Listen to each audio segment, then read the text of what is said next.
background and how did you decide to get involved with school board? I've been involved in I started in the parental rights movement over a decade ago due to my daughter will be 20 this month, but just dealing with her IEP issues, I kind of became a parental rights advocate and then started helping other parents advocate for their kiddos with special needs. And after that, it progressed into health freedom movement and fighting to preserve our rights as far as our vaccine exemptions here in the state. And with that, I became a precinct committeeman to, get to know my legislators better and be able to express to them my concerns as far as the health freedom movement and ensuring that our vaccine exemptions remain, as I have two vaccine-injured children. So, and then from there, with everything that happened with COVID and how I was treated with my own kiddos and the whole masking nightmare, I ended up pulling my kids from my district and put them in a district next door where they survived without a mask and schools opened on time. And so I decided that I'm going to run and ensure that our district respects parental rights and ensure that parents are listened to. And as a taxpayer, we need to ensure that our voices matter. And How so long have you been on the school board? I won my election in 2022, so two Okay. and a half years. You know, what I love about your story is that you're not one of those who just complains. You actually did something and you got involved. And I say it all the time, and I'll say it again. I think school board is probably the most important office, where you can serve. You're not only affecting maybe just your own kids, but your decisions affect the entire community, home values, all of those kinds of important things. So thank you for the service to your community. Absolutely. And it is the highest position that's ignored, right? Um, or most ignored position there is, but our kids are important. And I wish that more people, instead of complaining, actually did something. And we need, we have elections coming up in 26, and we need more people to run and not just and it's not for everybody. It does require thick skin. It does require a backbone to stand up for your values and for what is right. And also, it's in the legislature, they're not so close to the people, right? This is the position where you are the closest to community members and you're impacting the lives of students. So it's much more heated. And One of the things I noticed this week because I watched the meeting, it's one of the first times I think I've watched the Higley school board meetings. And I noticed that to me, it seems like you're one of the minority voices. Do you feel that way? I absolutely am. So prior to the 2024 election, it was typically a 4-1 vote. And with this round from 2024, Sarah got on the board. And so now votes tend to be 3-2. And it really, my whole position since I've been on the board is to remove politics from the district completely. So when we make decisions on that board, it shouldn't be based on politics. It should be based on what is the best decision for our students. And every decision that we make as a board member, and this goes for every school district, what what we're voting for, how does this impact student achievement? And does this decision make it better or worse? And I think that that's what's missed in most boards is they tend to vote politically versus ensuring that this decision is going to help improve our student achievement and our student outcomes. And it's really sad to see that that's not the case. Is And it I think is that it frustrating for you? it's extremely frustrating because my whole intention for running is to improve our district. And even being a minority on the board, I've made quite a bit of impact and I've brought out a lot of transparency and how, the information that the board sees and being able to ask questions and get information, although that's still a problem, which is one of the reasons why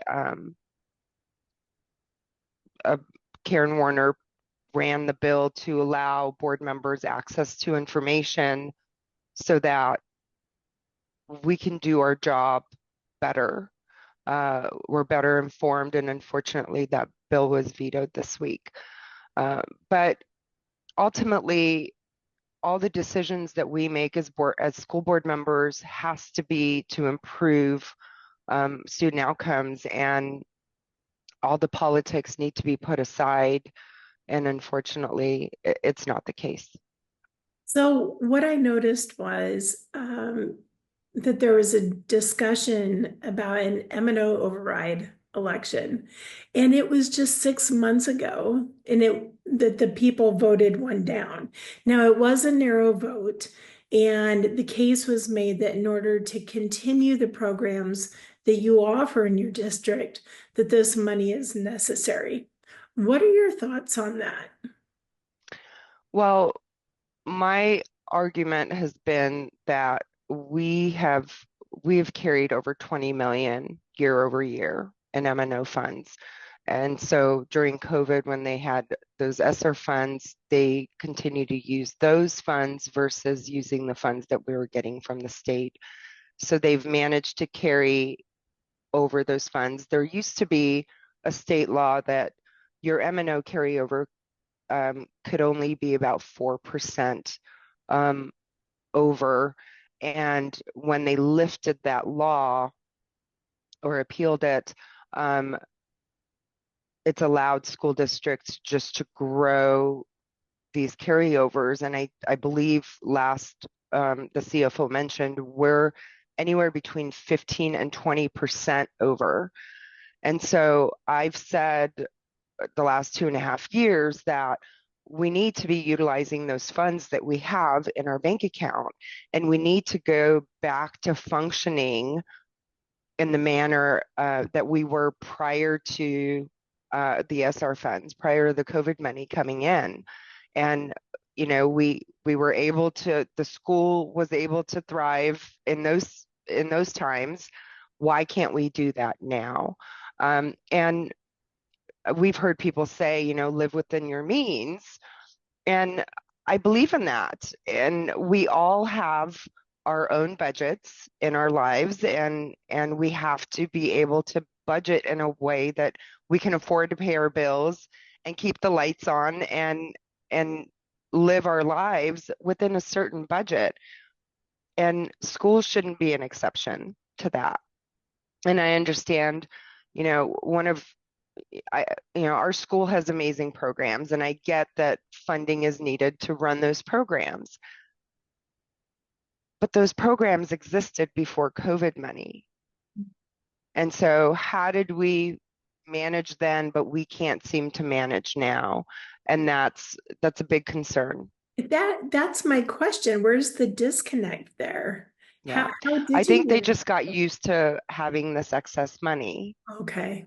All the school districts, not just mine. And so it's nice to have this, they call it a rainy day fund, but I would say right now is the rainy day, right? And we did have to do quite a bit of layoffs, but majority of those positions were offset by attrition. So, um, and across the state, I think that there's this, um, everybody's saying there's a teacher shortage, but in reality, with so many schools closing, and teachers being laid off, I don't think that that's the case anymore because we do have now, because of these closures, teachers looking to move to different districts, and it happens all the time.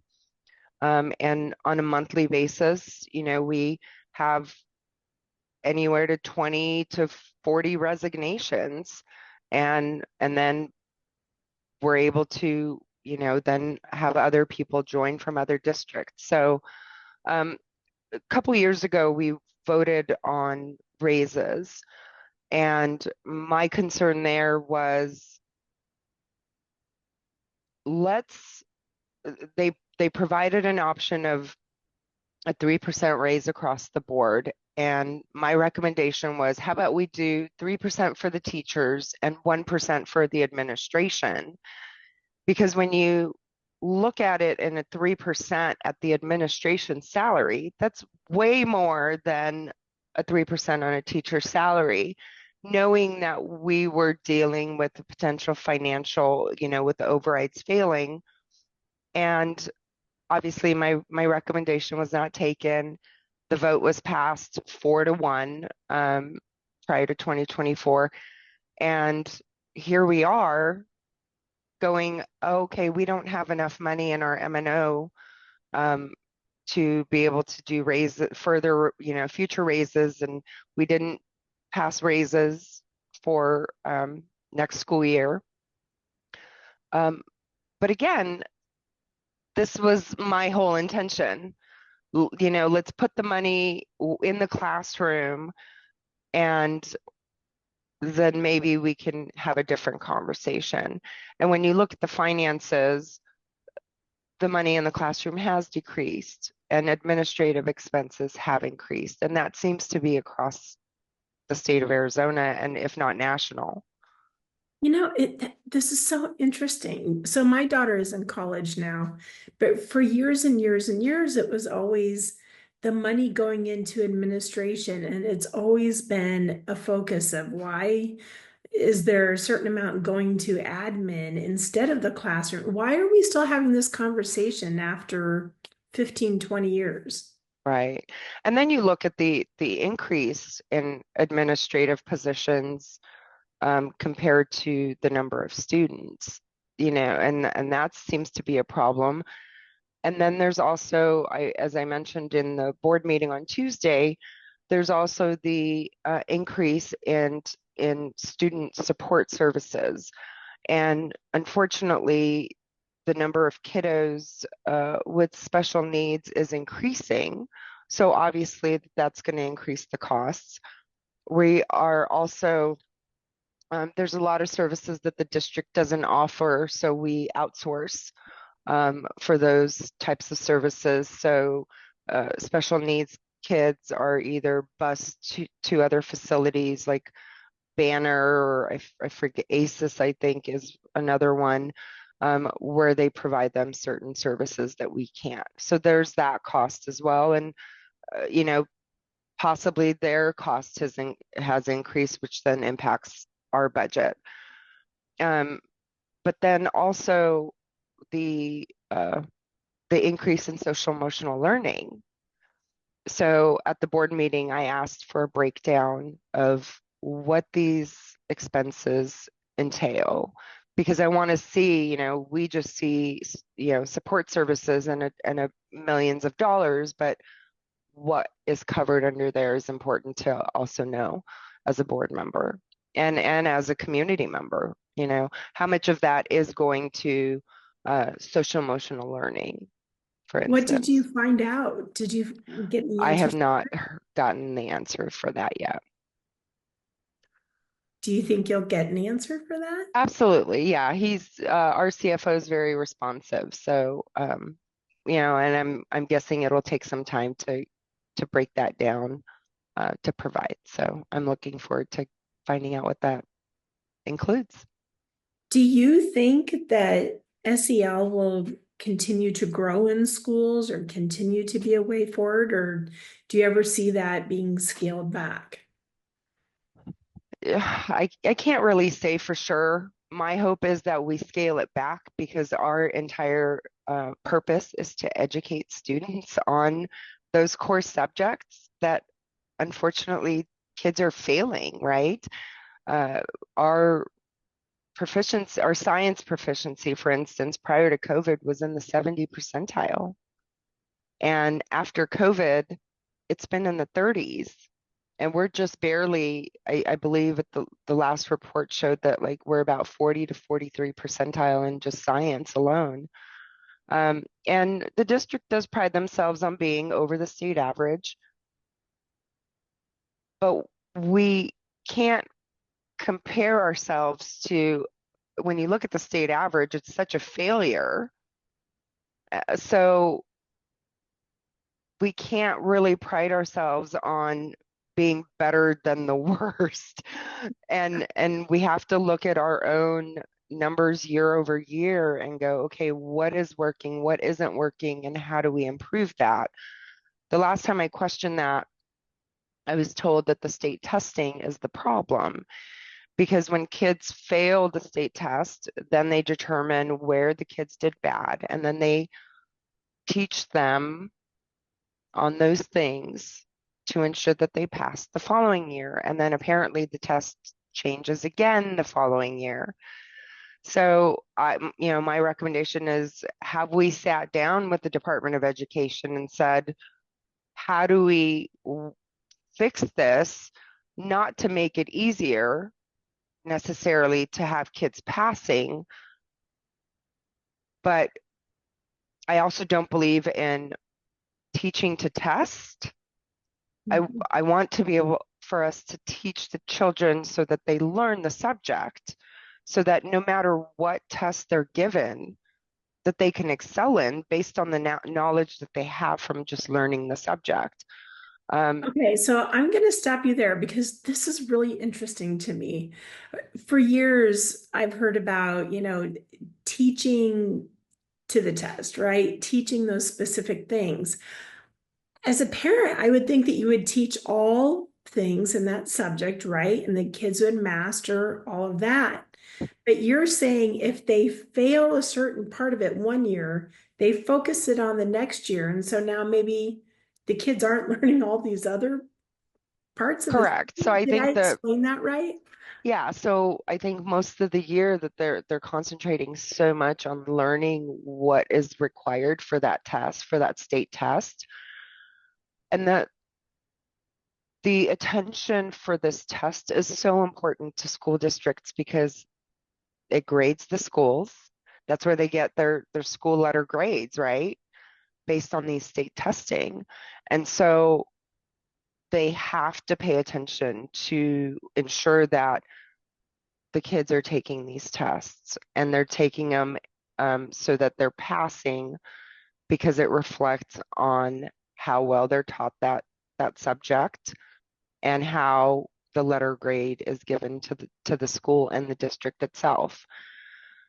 And so I think it's the concentration on the getting a good grade as a district or as a school could sometimes overtake the actual knowledge that the students are getting from learning the subject itself.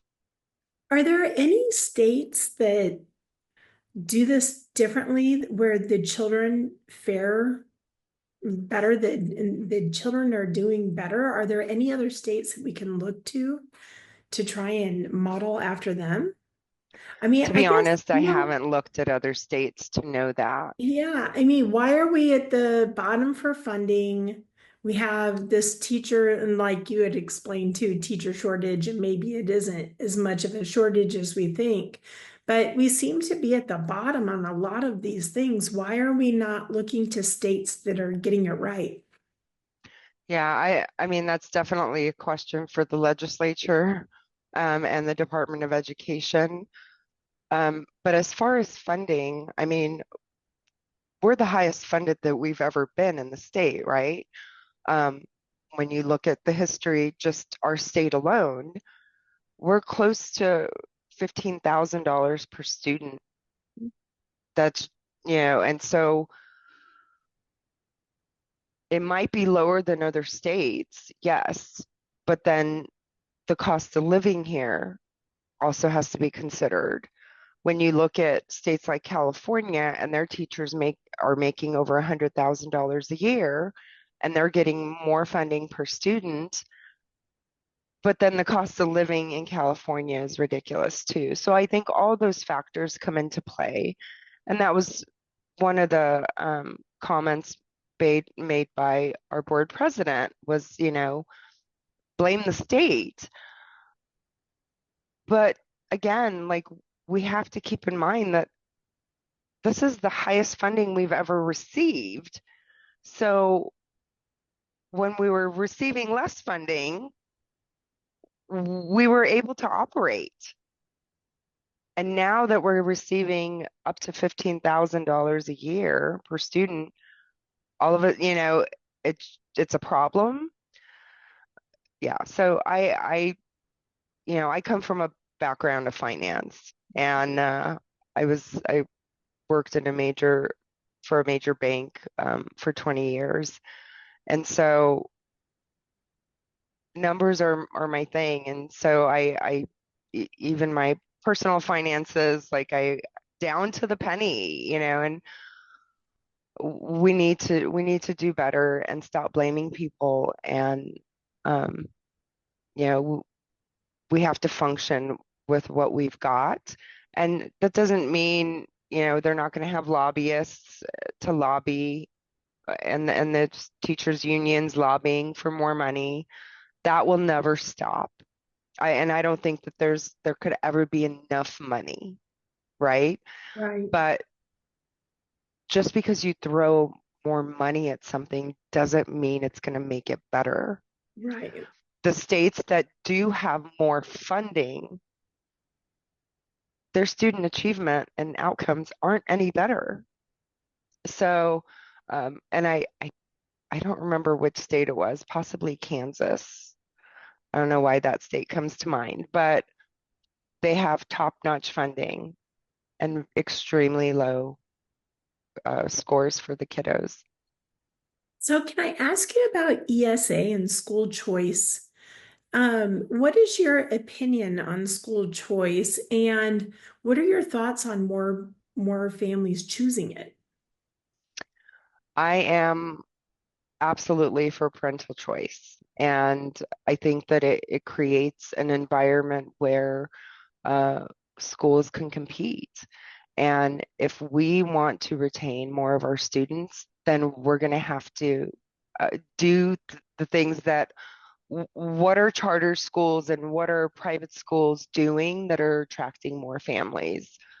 And we need to see, okay, what can we do differently to retain our students? And I've said this from the dais many times in the last 2.5 years.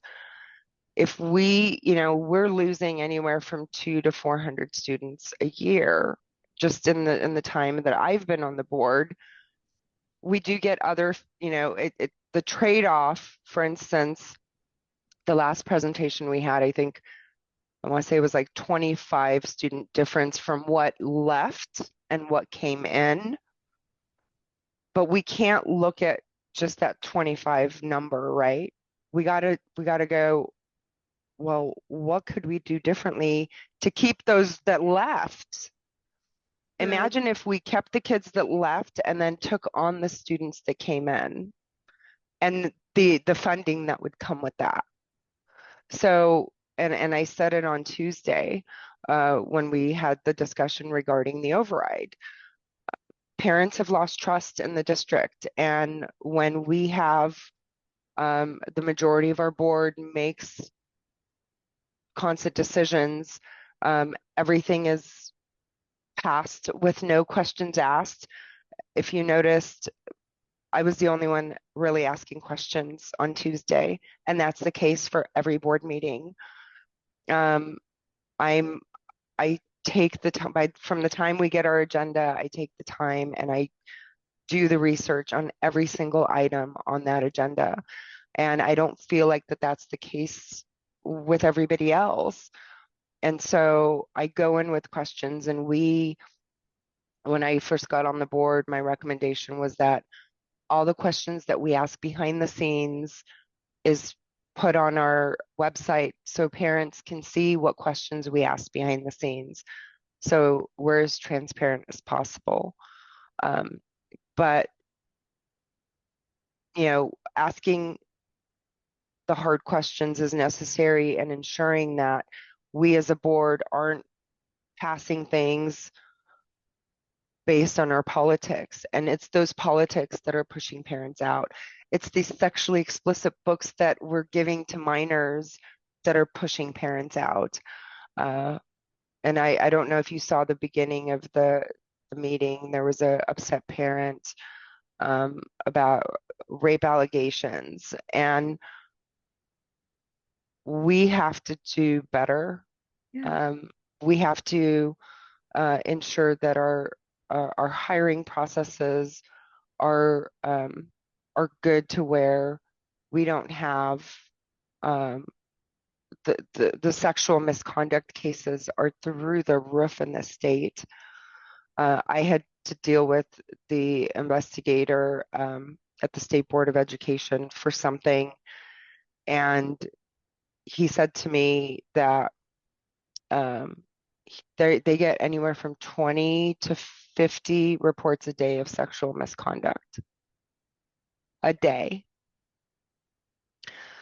So A day? a day, yeah. And so I was like, okay, well, my problem isn't that big of a deal when you compared it to that. So it's a huge problem, and the backlog, and they don't have enough investigators. And so, you know, these teachers end up staying in the system until their case comes up.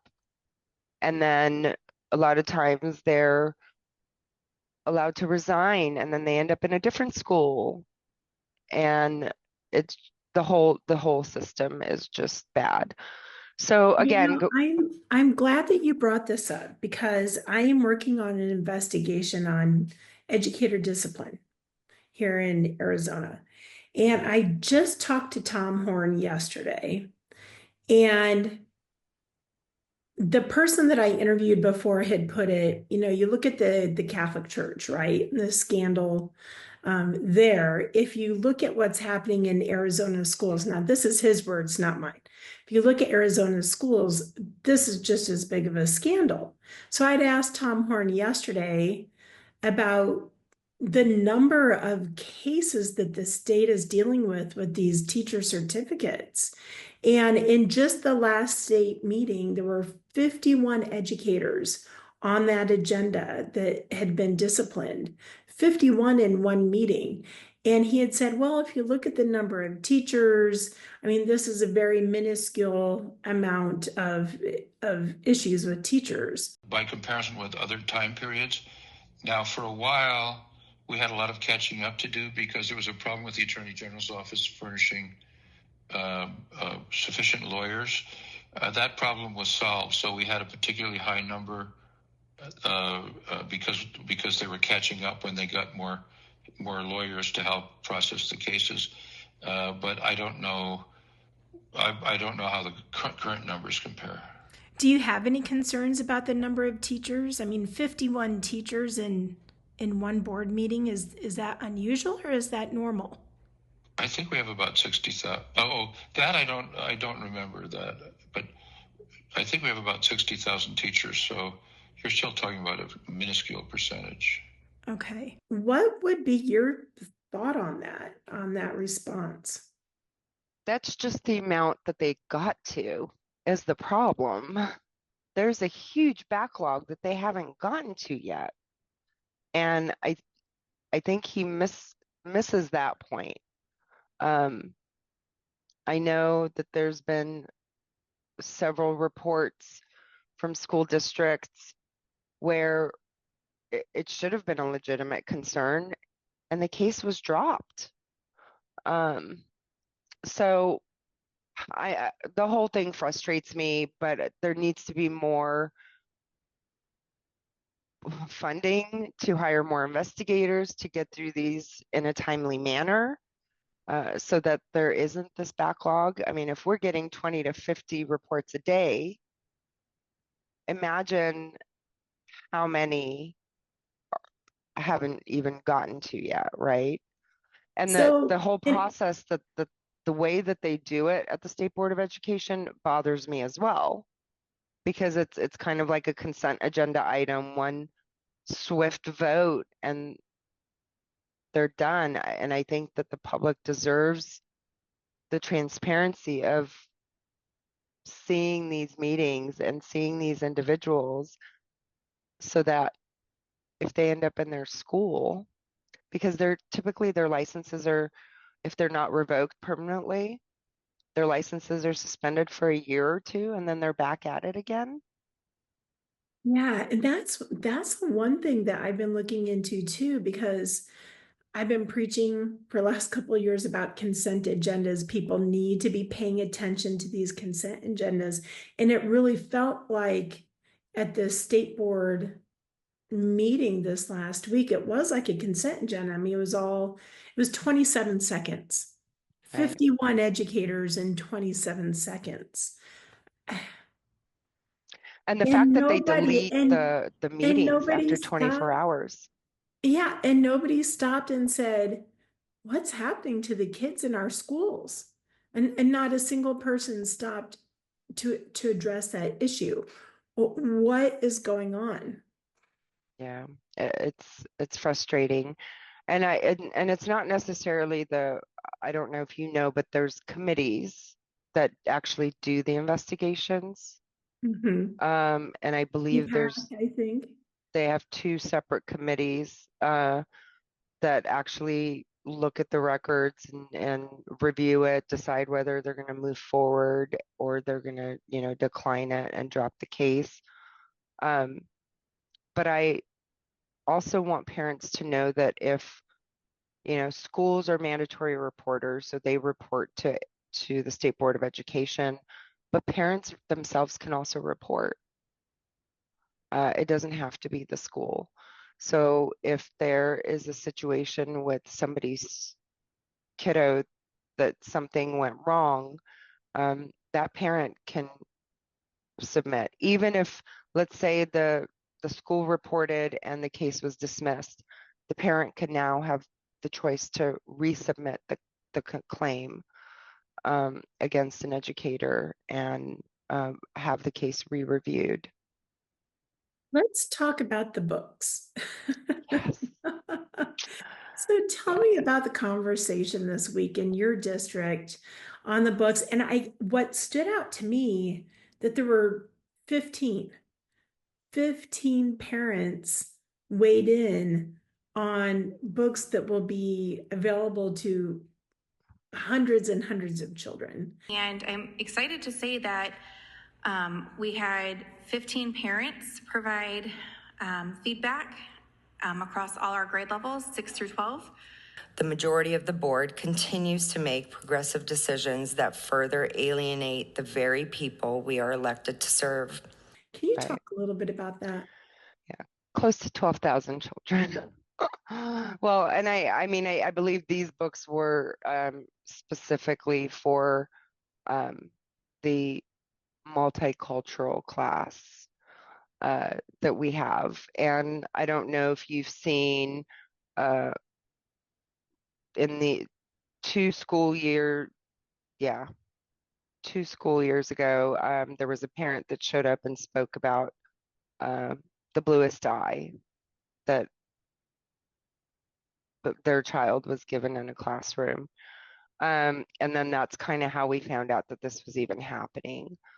And then a couple months later, new school year started, and another parent, their child was given a different book, and I forget the title. Um, and we do have, state statute 15120.03 that says any explicit content requires parental consent. And because of my speaking out about it, there was a parent in the district that decided to send me the book. And when they sent me the book, there was a bundle of rope in the box. And then there was a little baggie of stuff. I don't know exactly what it is. Maybe catnip. I don't know. I don't have cats. There was like a cardboard, I guess, cat scratcher. I don't know.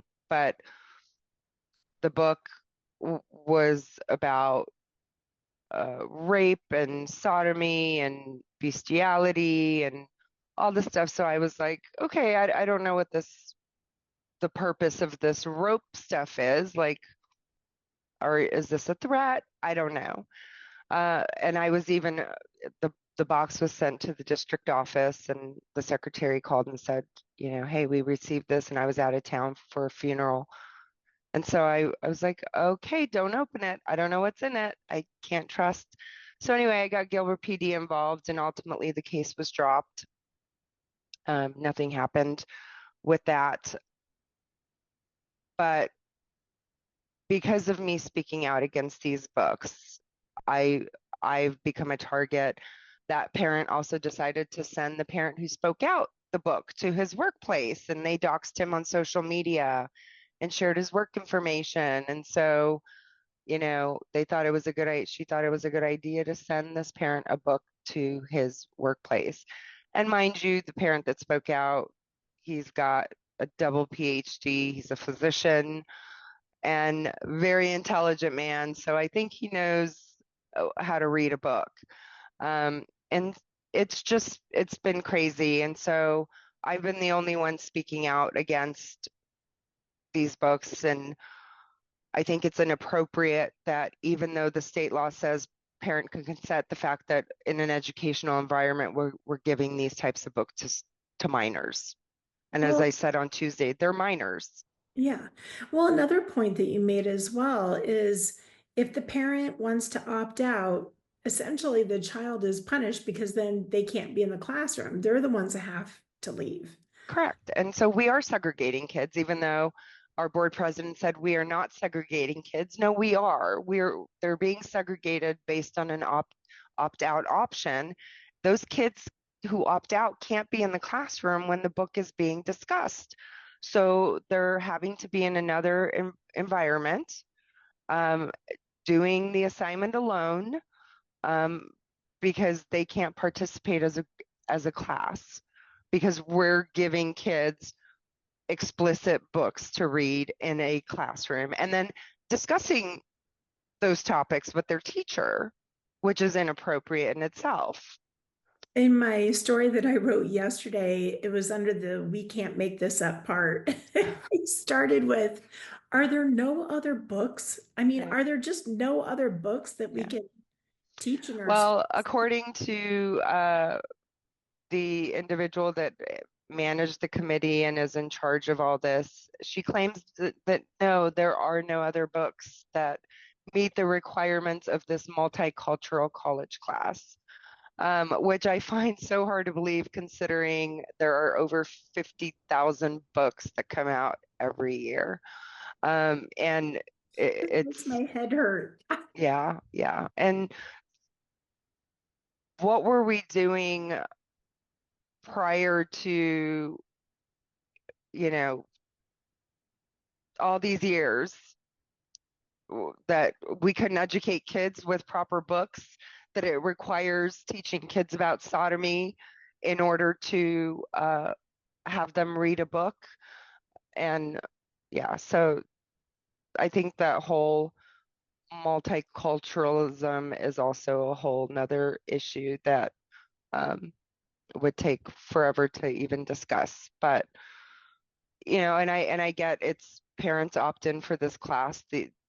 It's they decide to take this class, but that doesn't mean that we can just put this garbage in their minds because their brains don't develop till they're in their mid 20s, and so we're filling them with all these things that are meant for adults, and then, using bad just bad words and cursing and the N word, like some of these books contain. But then when these kids turn around and use those words in a school environment, they get suspended. If these kids joke around about rape, they get in trouble because they don't actually understand what these words actually mean and how much harm they can cause. And so the other board member, Tiffany, mentioned when I was discussing one of the books that I had pulled from consent. It was Circe, CIRCE was the title of the book. And apparently the book was purchased for a graduating senior as a gift. And I thought, why would anybody decide to buy a book that talks about bestiality and give it to a senior who's graduating as a gift? Was there no better option? And the vice president on the board said these are, everyday life things, and that they should, it's okay that they learn about it. I'm sorry, bestiality is not an everyday life thing that kids need to be learning about. And so I will, I will fight this till my last day, because I don't understand why we as a society are trying so hard to sexualize and groom students, children. And my fear is we're going to end up, the next generation is going to be a bunch of sex addicted adults who are in therapy because they've been fed this garbage since they've been in K through 12 schools. I when I go get my hair done, there's some young ladies in there and their kids are young and they're looking at schools. And I always ask, I'm like, what are you looking at for options for school for your little ones? And they're like, well, I have this neighborhood school, or I heard this and that and the other. What is your advice to young parents starting to look at schools? What are the kind of questions that they need to be asking? I think parents need to look at the curriculum. They need to, and not just paper curriculum. Majority of our curriculum is online. Look at the applications that kids are using, and take a tour of the schools, take a tour of the classrooms, and parents can learn a lot from just doing those, those things.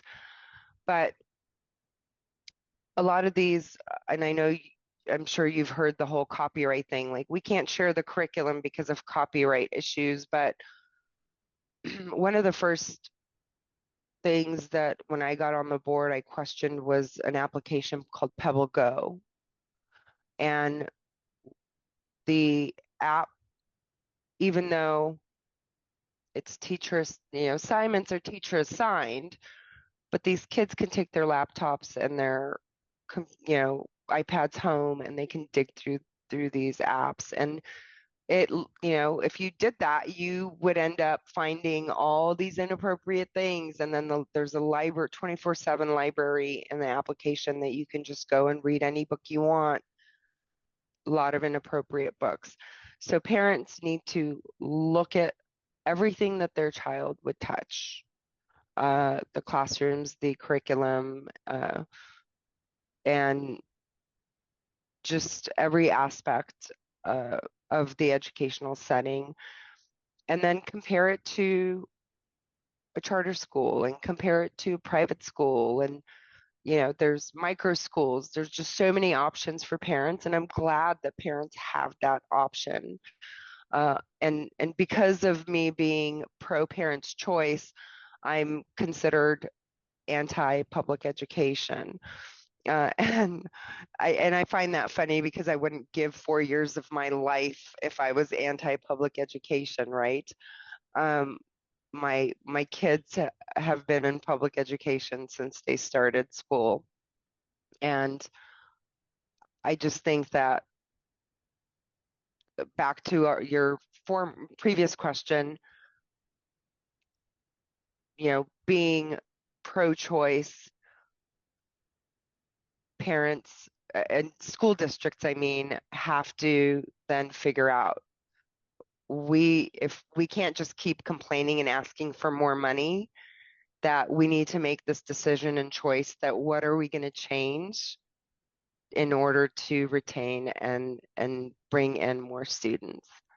And that's what I've been pushing for the last 2.5 years, and I will continue to push for that because I do want my district to be great. And we do have a lot of great things to offer, great programs. We have a lot of great teachers. And because of these actions, those things are being hurt. The great teachers that we have, their jobs are being impacted, their lives are being impacted because of bad decisions being made. And it's unfortunate, and things need to change so that um, we can thrive as a district. I really appreciate that you reached out and that you were willing to have this conversation. Is there anything that I haven't asked you, anything that you would like to talk about? I don't. I think we've covered pretty much everything, at least from the meeting. Oh, another thing we discussed at the meeting was the sale of the land Yes. lease. So they're considering leasing, selling, or trading property, but the recommendation was to lease. And my concern during the board meeting was that the the ballot measure is going to be one question with all three. So Mhm. to give them this open, like you get to sure, we'll approve it and you get to decide what you do. And I don't necessarily agree with that. I think, and there's Arizona statute 151101A, which is for selling of the land, and 1102B is for the lease. Mm. And I think that the statutes are clear that that each question has to be a separate ballot measure. We can't combine it all into one. And so the CFO stated that it would be written by an attorney, or that it was written by an attorney, but we agreed to table it just to get confirmation on that. And I even me as a board member, like I want clear options, and the community deserves clear options. Do they want us to sell? Do they want us to lease it? And it's a pretty large lot that we own, but the CFO also mentioned um, multifamily housing. Now, then you have to look into, okay, then do we as a school district now become a management company and now we're managing a property that's multifamily housing? Or now are we incurring costs to where right now we're not paying anything for that land? There's no property taxes. Obviously, as a government entity, we don't pay property taxes. We own it outright, and we make some revenue on it by renting the land to, let's say, somebody wants to have a carnival or whatever. Small amount, about 20 something thousand maybe annually in revenue. Um, but renting to a possible multi-housing and then being responsible for that land and maintenance, and obviously all that would be part of the contract that would be signed. So there's a lot of concerns that I have, that goes into these options, where if we would sell, then we would have no responsibility over it, and then we would have all this revenue to use. But then the state laws control on what that money could be spent on typically, where it's just capital, or, if it's a lease, depending on how it comes in, it could be used for M&O. So So that's many a concern. options. Because Yeah, I know like Tolleson, they're looking at getting into affordable housing. And I had someone mention to me that, schools should not be in the business of being developers or real estate absolutely. specialists, that kind of a thing. But Yeah, then Tom Horn was in favor of it, saying it's a great idea because now you have teachers that can't afford to be, living in these areas. So I think this is a really interesting yeah. topic to see how it It's all. not our responsibility to be renting property and providing housing for staff. I mean, just like in any other government uh, job, obviously firemen have to live at the fire station for throughout their shift because their shifts are so long and they have to be on call, right? But teachers aren't on call. Uh, School staff isn't on call, and I think that this goes along with that whole school, whole child, World Health Organization kind of idea that I can't support. And we need to be very careful at where we go with those concepts That's really because interesting because last couple of years they've, talked about now you're going to have a doctor in the school and the kid can just go happen to see this doctor while they're there. And obviously with school counselors and all of that going on, yeah, this kind of does feel like the whole school, whole child. right. And I think it's part of like the strategic plan for most districts that like they want to help the whole child, and I think for me, like I've always opted my kids out of vision and hearing screenings at school. It's not the school's place to be providing any medical services. There was a bill last year or the year before where um, and I don't remember who the bill sponsor was, possibly Montenegro, where they wanted to bring in this mobile clinic from school to school. And like, luckily we killed that bill because it's not our purpose is education, and we need to do a better job there before we can even consider anything else. But I don't even want to consider the idea of providing medical care in a school. And the intention was the bill was, oh, we can get kids back to the classroom faster. But that's not your job. That's not our job. Even when it comes to mental health and counselors. I mean, we now know that it's a class 6 felony for school counselors to provide mental health services in school or psychotherapy. And there's a lot that falls under psychotherapy. Thanks to Chris Evans for exposing all that. Um, but we need to stay in our lane. And in our district, I even as a lone board member, we managed to pass a policy that said our school counselors are just guidance counselors. There's not going to be any type of mental health services provided, and that's how it needs to be. It should be up to the parent. We as a school can provide references to facilities, and then the parent can pick and choose which facility they want their child to go see a therapist or a counselor. Well, I think the pandemic was the perfect example. In my daughter's school, they literally had a tape measure out and they were measuring this whole 6 foot thing. So you're now putting educators in a role where they have to essentially be medical specialists. And that's not their role. They're there to educate our children. And now, years later, we're finding out the whole 6 foot thing and the masks and all that. I don't know. Yeah, well, I don't, I I knew don't, from the beginning, which is why I didn't participate in any of it. And that's just me being in the health freedom world for so long, I saw it on the writing was on the wall as soon as it happened. And I mean, the temperature checks for the kids to be able to enter school, and I dropped my daughter off, and 5 minutes later she called me. She's like, "Mom, they're trying to take my temperature," and I told them no, but they want to talk to you. And so the principal calls me and is like, "Well, she's in 6th grade," and she's like, "She won't let me take her temperature."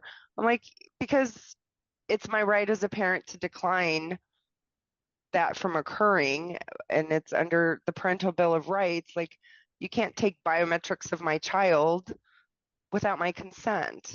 And so she was the only kid in the entire school who didn't have her temperature checked, and they just knew. Parents don't know that they have these rights. Yeah.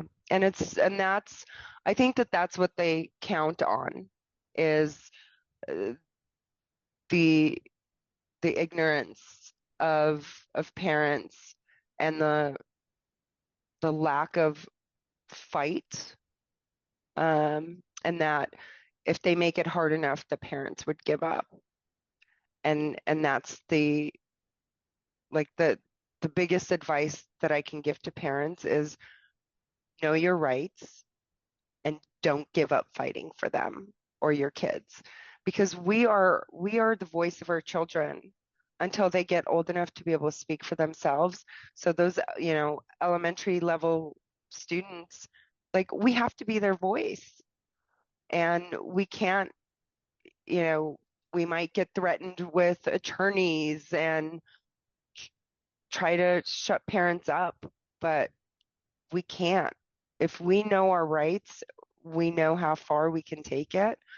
And I've been trying to kind of build resources for parents just through my advocacy work. And I don't know if you're familiar with Children's Health Defense, Robert Kennedy Jr.'s organization, but I helped start the Arizona chapter. I served as vice president for a couple of years before I went back to doing my advocacy work on my own. But that was like during COVID, it was crazy. I had so many parents calling me asking, like, how do I do this? And I was helping them with exemptions and mask exemptions and vaccine exemptions for airline workers and hospital workers. So I've built a great kind of network of resources to provide parents and attorneys that could help us fight. And during COVID, it was so hard because there was like, people were scared on the conservative side to help parents. And I think we've kind of been able to grow on that. And it's sad that, like, these people created this damage. Like, they created the mental health damage that we're seeing in our kids, and now they want to come in with the social emotional learning and mental health services on school campuses and all this stuff, and be there to help. And it's like, no, like, you don't get to do that. You created this mess, and you're not allowed to come in and be a savior. So that's so frustrating for me, which is back to one of the reasons why I ran. And then, is there anything else that you can think of? I just really appreciate your time and all that you do. And is there anything else we should tackle? I don't think so. I Okay. think we've covered plenty. Well, reach out Although I can talk anytime. forever about it. I know we could, couldn't we? Well, reach out anytime.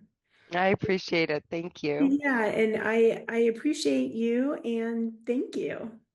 All right. You have a great day. Okay, you too. Bye. Bye.